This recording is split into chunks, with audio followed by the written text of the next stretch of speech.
Hi, with Mocienne Jackson. I'm busy with my memory lane, so I'm in Deventer. I'm a little bit more near the water, and I used to be on the White Bridge, and I used to swim here as a child, and I really, really like it. Swimming here, the water is very clean. Even there is a warning. There are a warning that. Not to swim, but the water is very clean. We know that it's very clean. So if you are from this area, you know that you can swim in the water, and it's very safe. But you always have to watch the water.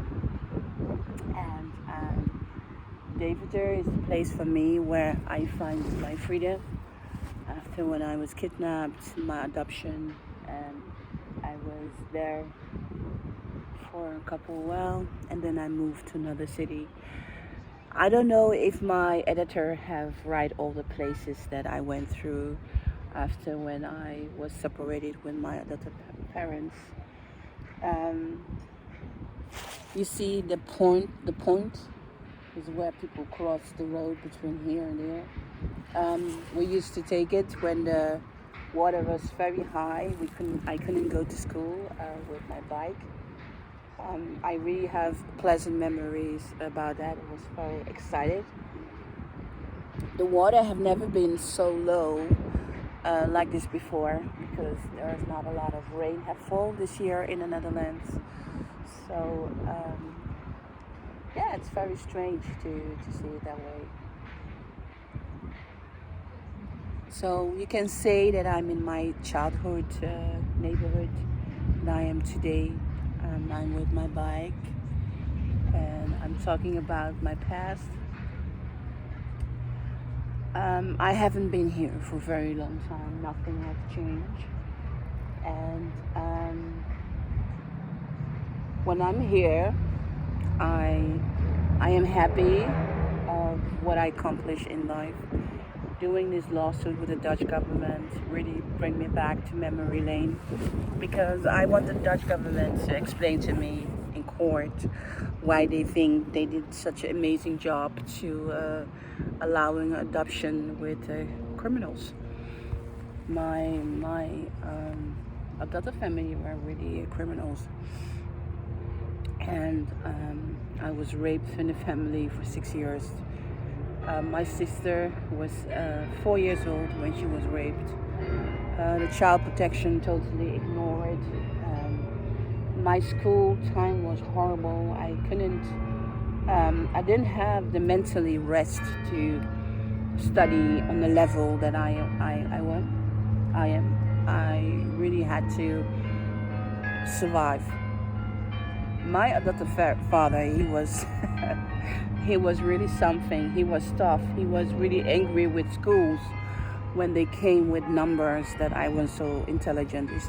He was really screaming like hell, like, yes, Mocienne is very intelligent. She just don't want to do the test right, and so I don't take all this bullshit. And my adopted father was very right, because later on in life, I did other school tests.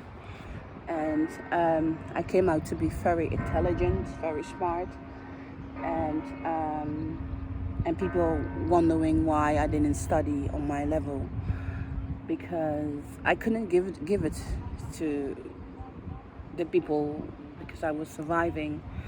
I was surviving being raped every week. I was surviving being mental abused every week.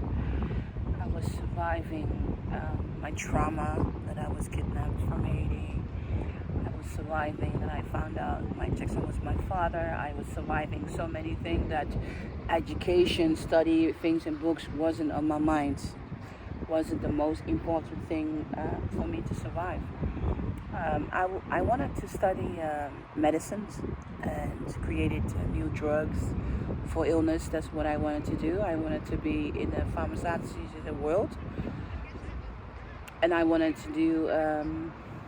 to go to the Amazon and find out new medication, because I was very interested as a child that, as far as I know, if I'm right, There was, in that time, in the 80s, there was only 5% of the Amazon plants that have been checked for new medication. So there are so many plants that people don't know about.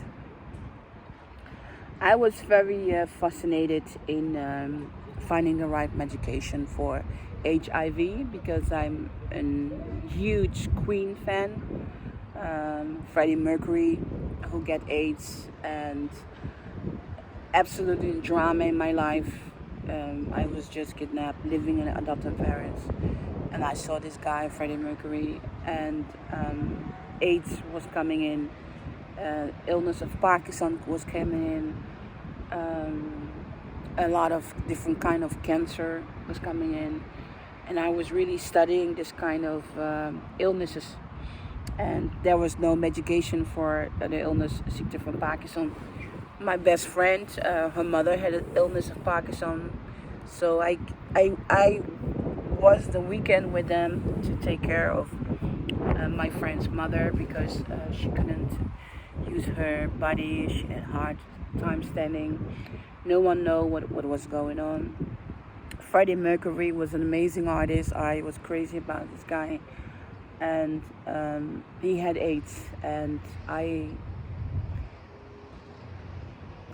remember as the day is yesterday that in that time in the 80s said, oh, if you touch someone who has AIDS and you get AIDS, just all these crazy things. And I know as a young child I was like, you know what, Freddie Mercury, he can touch me whenever he wants. If I get AIDS, then fine, I would die with him. And the horrible way that people went with this problem was very hard for me to deal. So as a child, I was thinking like, you know what, someone needs to go to the Amazon and someone needs to find the right medication to make this all go away. So I really wanted to study medicine. The other problem that I faced, that because I was kidnapped and I saw many people being murdered, I couldn't kill any animals. I couldn't do it. Not even a rat, not even a frog. Even my adoptive parents forced me to kill chickens because we had to eat them, and other things that I'm not going to say because it makes you tough. I was thinking, you know what, I'm not going to study medication because I don't want to kill animals.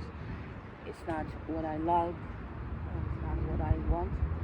Oh, look, point is coming in the eyes. It's really nice. David, it's really nice. So I didn't study. So I give up I give up, and then I thinking if to become a pharmacy, I thought it was too boring for me. Knowing a lot about medication, only give it to people that was something I don't want. I thought that's easy, so that's not what I want. And slowly I found my way in just taking care of people, starting my small business, healthcare, thuiszorg en Estine, take care of sick people. I love to take care of people with HIV. I love to give them the attention and the love. These people have a very special place in my heart because Freddie Mercury was treated so badly when he had HIV, and I'm going to cry again. He was such an amazing human being. I don't remember meeting him as a child. Even I know my father, Michael Jackson, was his personal friend. But I do know that my father wasn't scared of giving him a hand, holding him. He was crazy about Freddie Mercury. They were really good friends. I knew they were very good friends. So probably I have met Freddie Mercury when I was very young, but I don't have a special memories about it because in that time I did not know he was Freddie Mercury. I just knew that my father had such amazing friends in his life that he loved. So I know that my father never have refused to give Freddie Mercury a hand or a hug. He loved that man. I know he loved that man.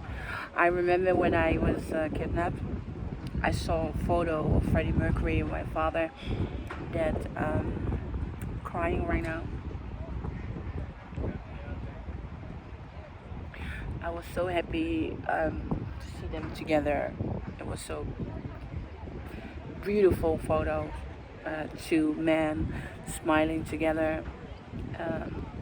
So when I was kidnapped, AIDS was in the news, international in the news, and I was very young, and I didn't know Freddie Mercury was an artist. I didn't know. I didn't even recognize him, to be honest. The first video, I recognized him after he was out of his costume, just an old interview, and I'm crying because he was so wonderful, wonderful man, Freddie Mercury. I'm so happy that my father, Michael Jackson, was friends with such an amazing person. Anyway, I was kidnapped, and Freddie Mercury, AIDS was coming in. There was no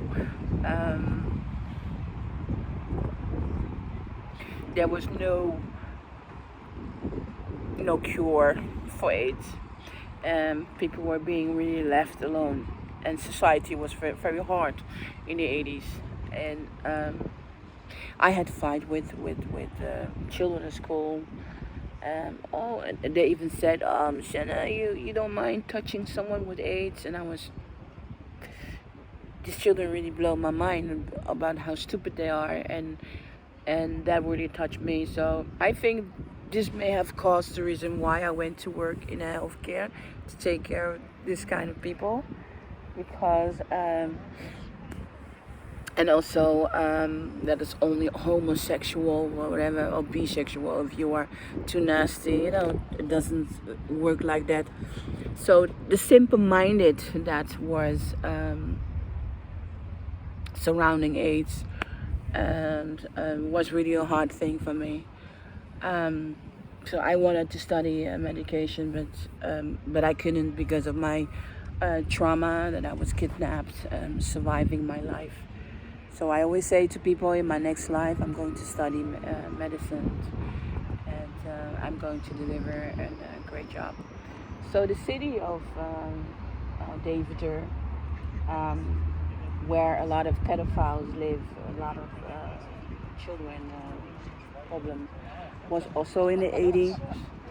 And there were a lot of amazing people trying to change that, but the mayor was giving them a really hard time.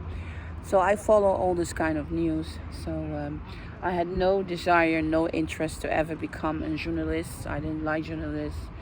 Tabloid, I understood they work. I saw the aggressiveness. So in this part of my life, I was growing up. So I was kidnapped, and I was just growing up, becoming an adult, and seeing the world for what it is. And it was really a hard time in my life.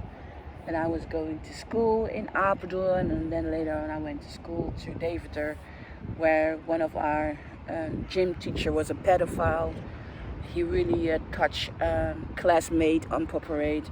He really tried to grab me, and I really have beat him up. I that was the age that was the end of me being raped every week by family members in the family, in an adopted family, because I was strong enough to defend myself. I remember that I was strong enough to defend myself. It was great.